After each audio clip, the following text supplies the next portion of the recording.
Yo, what's going on YouTube? JellyFam2K bringing you the best point guard build in 2K19.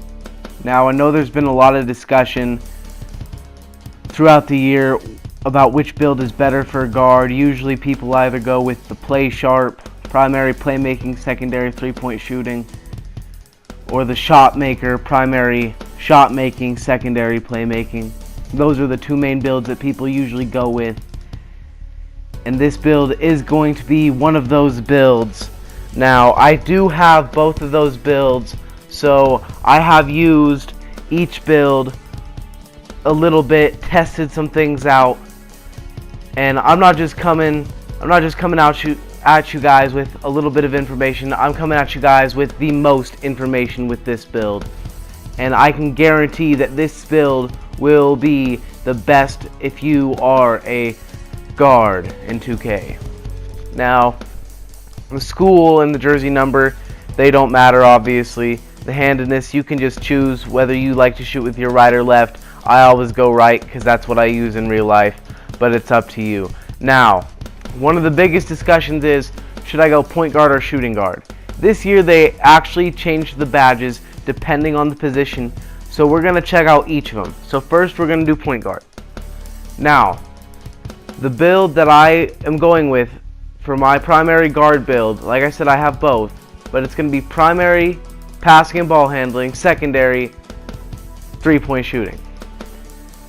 Now, look at the badges on the point guard. So you get all of the playmaking badges on gold, obviously, ankle breaker, pick and roll, all that. But look at the shooting badges. When you go point guard, you lose deep range deadeye and catch and shoot, and they drop from silver to bronze. Now, if you're a shooter, which this build should be a shooter, that's going to be a big difference. Now let's check out the shooting guard. Now, shooting guards usually have better shooting badges, but the playmaking badges usually drop. But on this build, you can see you still get all of the playmaking badges. Not a single one drops from gold to silver, and you still get the shooting badges on all of them silver this time.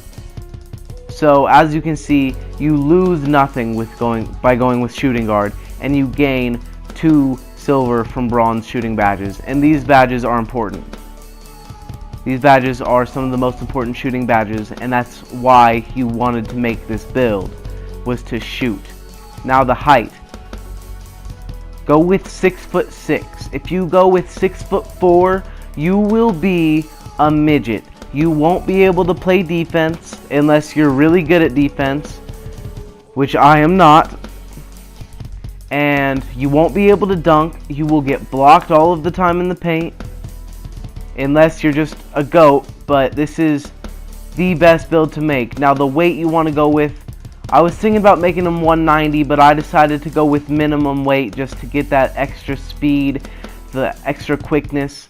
And you know, at 6'6", I'm gonna have size over every point guard that I go against, unless I go against like a point forward, and in that case I'll just have to work with it. But I will have size, so the strength doesn't really matter. Now the wingspan, I went with minimum wingspan, as you see, so we could get to that tier 3 ball control at 90 overall. Now tier 3 is 86, but at 90 overall you get added stamina. Now it also raises your 3-point shot from a 77 to an 81. That 81 is going to be crucial because that means with boosts and with takeover you can get past 86. And once you hit 86, you get the pure perfect green light window. And that's why we made this build, was to dribble and shoot like gods. Everyone watching, have a good day. Make sure to stay tuned. Peace.